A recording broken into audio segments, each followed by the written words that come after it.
대문 안에 숨겨둔 마음. 조선 중엽, 경상도 어느 고을에 세 대째 벼슬을 이어온 이름난 양반가가 있었다. 그 집안의 외아들 이도윤은 글 공부에 능했고 성품 또한 반듯하여 장차 큰 인물이 될 것이라 고을 사람들 입에 자주 오르내렸다. 그러나 그 집안에는 아무도 입 밖에 내지 못하는 숨 막히는 근심이 하나 있었다. 도윤의 어머니 정씨 부인은 10년이 넘도록 대를 이을 손자를 보지 못한 것이었다. 집안의 핏줄은 끊겨서는 안 된다. 결국 정씨 부인은 한 여종을 들였다. 아이를 낳기 위한 씨바지였다. 그 아이의 이름은 연화라 하였다. 본래는 몰락한 중인 집안의 딸이었으나 집안이 기울어 노비로 팔려온 신세였다. 연화는 눈빛이 맑았고 말수가 적었으며 무엇보다 글을 읽을 줄 알았다. 그 사실을 알게 된 이는 다름 아닌 도윤이었다. 어느 날 밤 서책을 찾으러 사랑채로 가던 도윤은 창호지 너머로 낮은 목소리를 들었다. 논어 하기편 하기 시습지면 놀라 들여다보니 등잔불 아래에서 연화가 조용히 글을 읽고 있었다. 내가 글을 읽느냐? 연화는 놀라 무릎을 꿇었다. 소인이 감히 어릴 적 아버지께 배웠사옵니다. 그날 이후였다. 도윤은 일부러 사랑채에 머무는 시간이 늘었고 연화는 조용히 먹을 들고 서책을 정리했다. 눈은 자주 마주쳤고 말은 길어졌다. 하지만 그들은 알고 있었다. 연화는 씨바지 여종이었다. 그녀가 낳을 아이는 도윤의 아버지 혹은 집안의 대를 잇기 위한 것이지 도윤의 것이 아니었다. 신부는 벽이었다. 그 벽은 높고도 차가웠다. 그러나 마음은 벽을 보지 못했다. 봄비가 내리던 어느 날 밤, 연화는 마루에 홀로 앉아 있었다. 이 집을 떠나고 싶지 않으냐?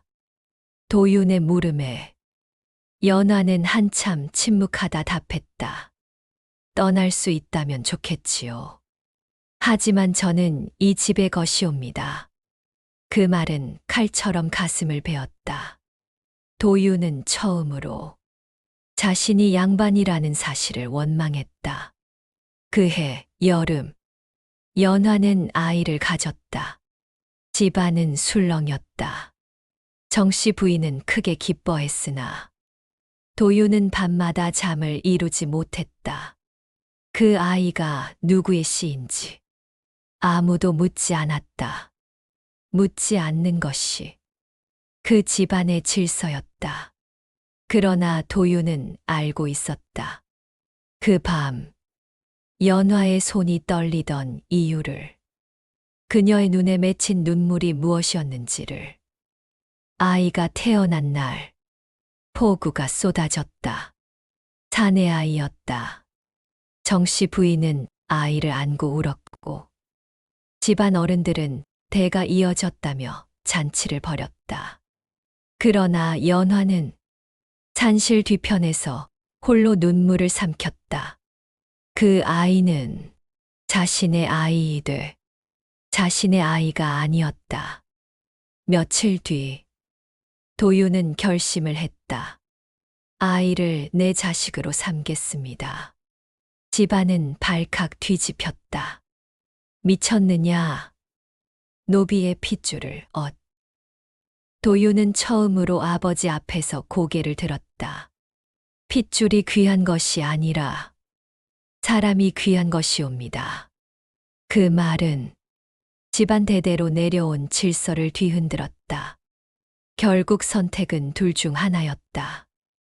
연화를 버리고 양반가의 도련님으로 남을 것인가? 아니면 모든 것을 버리고 한 여인을 택할 것인가? 그해 가을, 도윤은 벼슬기를 포기했다. 호적에서 이름이 지워졌고 집안에서는 그를 없는 사람 취급했다. 연화와 아이를 데리고 그는 고을을 떠났다. 사람들은 수군거렸다. 양반이 미쳤다. 노비에게 홀렸다. 그러나 세월이 흐르자 다른 말이 들려오기 시작했다. 10여 년 뒤 그 고을에 이름난 훈장이 나타났다. 신분을 따지지 않고 아이들에게 글을 가르치는 인물이었다. 그의 서당에는 양반 자식도 상놈 자식도 같이 앉아 글을 배웠다. 그 훈장의 이름은 이도윤이라 했다. 그 옆에는 언제나 조용히 아이들을 돌보는 여인이 있었다. 연화였다. 그리고 그들의 아들은 총명하여 훗날 과거에 급제했다. 사람들은 그제야 수군거렸다. 핏줄이 아니라 사람을 본 자가 진짜 양반이었구나. 대문 안에 숨겨둔 마음은 끝내 세상 밖으로 나왔다.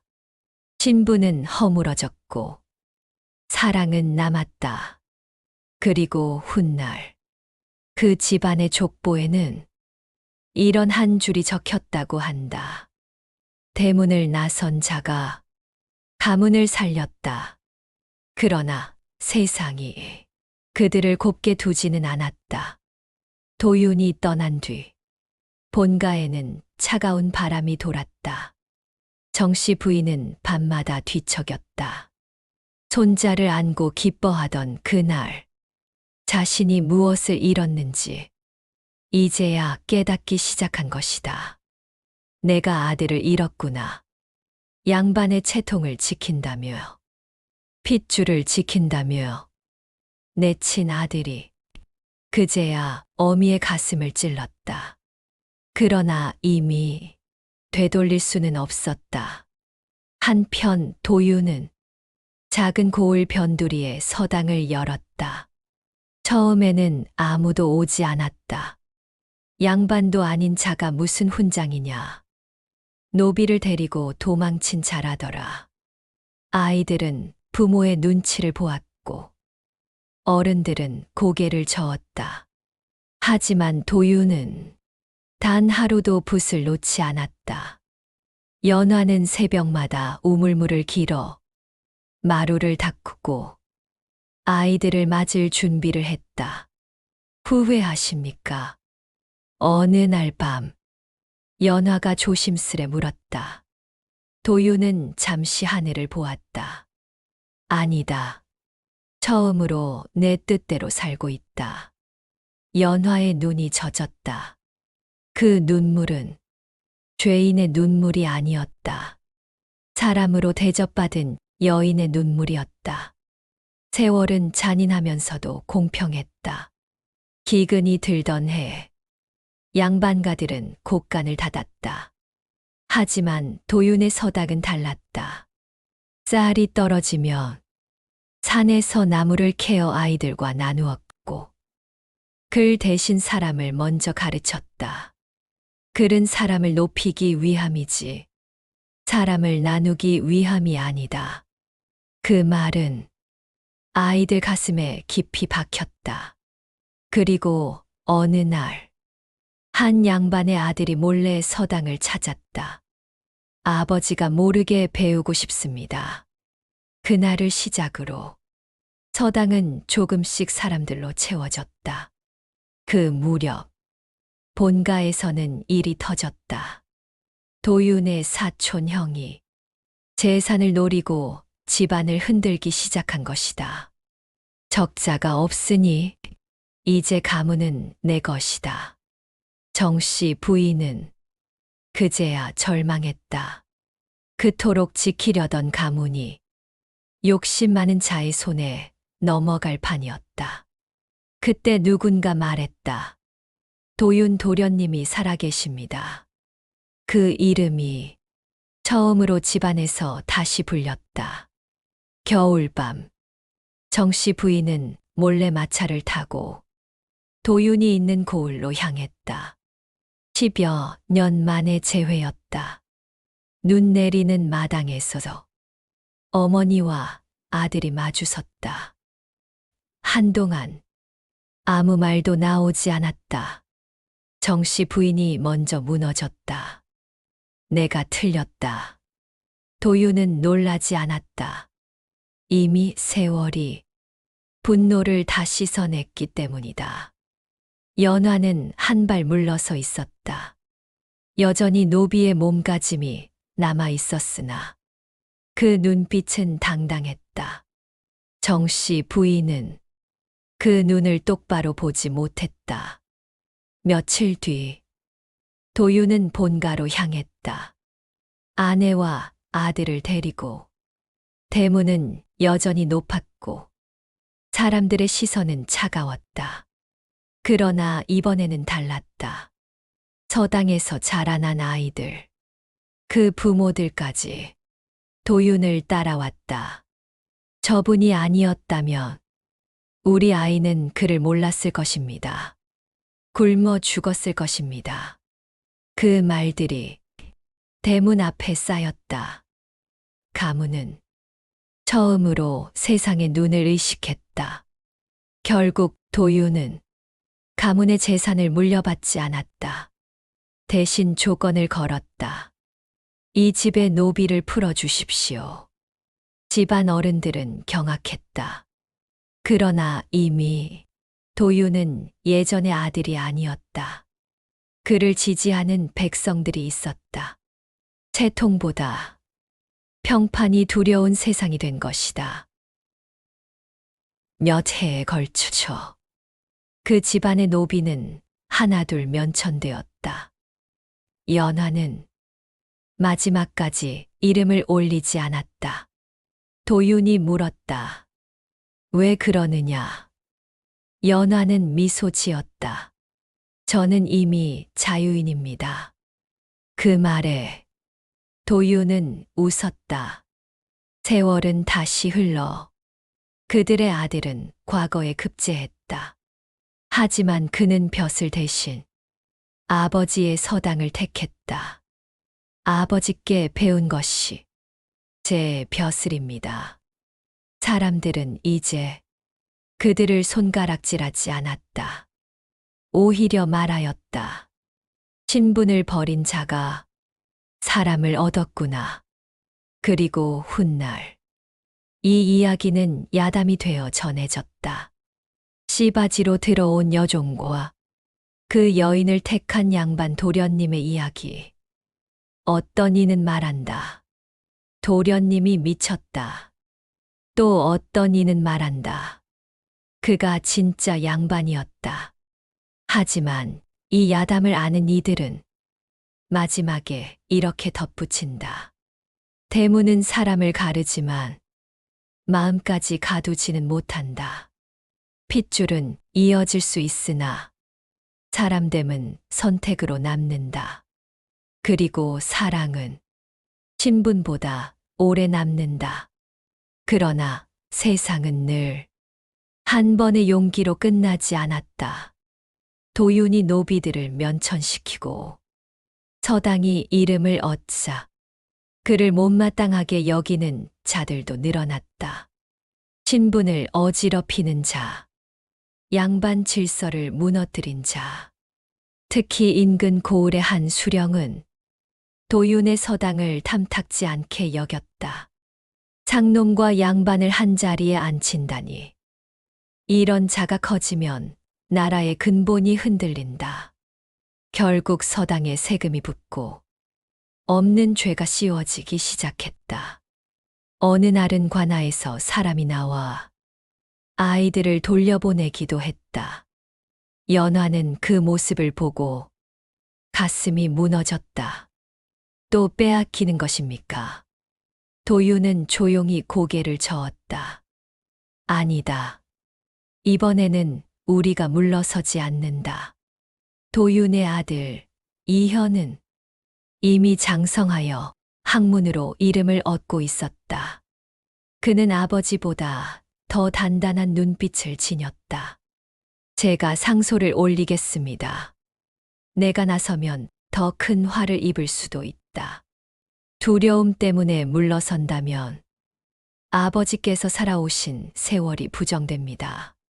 그 말에 도유는 처음으로 아들이 아닌 한 사람의 학자를 보았다. 이현은 한양으로 올라갔다. 상소문에는 이렇게 적혀 있었다. 백성을 가르치는 일이 죄라면 나라의 근본은 이미 기울었습니다. 신분이 사람을 정하는 것이 아니라 사람됨이 신분을 빛내는 것입니다. 그 글은 대신들 사이에서 회자되었고 뜻밖에도 젊은 사대부들의 공감을 얻었다. 저런 자가 있다면 조선도 아직 희망이 있다.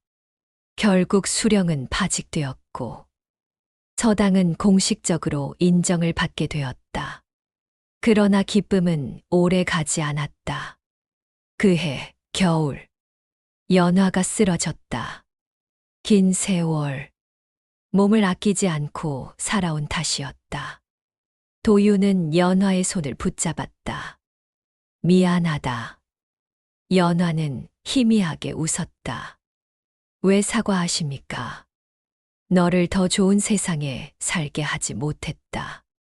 연화는 천천히 고개를 저었다. 저는 이미 충분히 좋은 세상에서 살았습니다. 그 말은 진심이었다.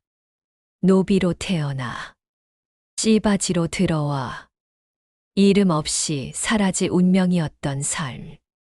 그러나 한 사람에게 사람부로 불린 삶. 그것이면 되었다. 눈이 소리 없이 내리던 밤. 연화는 조용히 숨을 거두었다. 도유는 울지 않았다. 대신 그날 밤 처음으로 무릎을 꿇고 하늘을 향해 절했다. 이 여인이 내 스승이었습니다. 연화의 장례에는 수많은 사람들이 모였다. 한때 손가락질하던 이들, 서당에서 글을 배운 아이들, 면천되어 장사를 하게 된 옛 노비들까지. 그들은 모두 고개를 깊이 숙였다. 누군가 속삭였다. 노비로 태어나 양반보다 귀하게 살다 갔구나. 세월은 또 흘렀다. 도유는 점점 늙어 지팡이에 몸을 의지하게 되었다. 어느 봄날 서당 마루에 앉아 아이들 소리를 듣다가 그는 아들에게 말했다. 나는 대문을 나선 것이 아니라 대문을 넓힌 것이더구나. 이현은 조용히 아버지의 손을 잡았다. 어머니도 그렇게 말씀하셨습니다. 도유는 하늘을 올려다보았다. 푸른 하늘 아래 벚꽃이 흩날리고 있었다. 연화야, 이제야 세상이 조금은 바뀌었구나. 그 말이 그의 마지막이었다. 도윤이 세상을 떠난 뒤 서당은 더 크게 세워졌다. 이현은 아버지의 뜻을 이어 신분을 묻지 않는 배움의 터를 만들었다. 그리고 그곳에는 작은 비석 하나가 세워졌다. 글자는 단 3줄이었다. 신분을 버린 자, 사람을 얻다. 사랑으로 가문을 잇다. 훗날 이 이야기는 주막에서, 장터에서, 서당에서 야담으로 전해졌다. 씨바지 여종을 사랑한 도련님의 이야기. 어떤 이는 여전히 고개를 저었고 어떤 이는 눈시울을 붉혔다. 그러나 시간이 더 흐르자 사람들은 이렇게 말했다. 그 집안이 명문이 된 까닭은 높은 대문 때문이 아니었다. 사람을 사람으로 본 그 한 번의 선택 때문이었다고. 그리고 이 야담의 마지막은 항상 이렇게 맺는다. 신분은 태어남이요. 사람됨은 선택이라. 핏줄은 이어질 수 있으되 사랑은 남겨질 수밖에 없다. 대문을 나선 자가 끝내 세상을 넓혔다.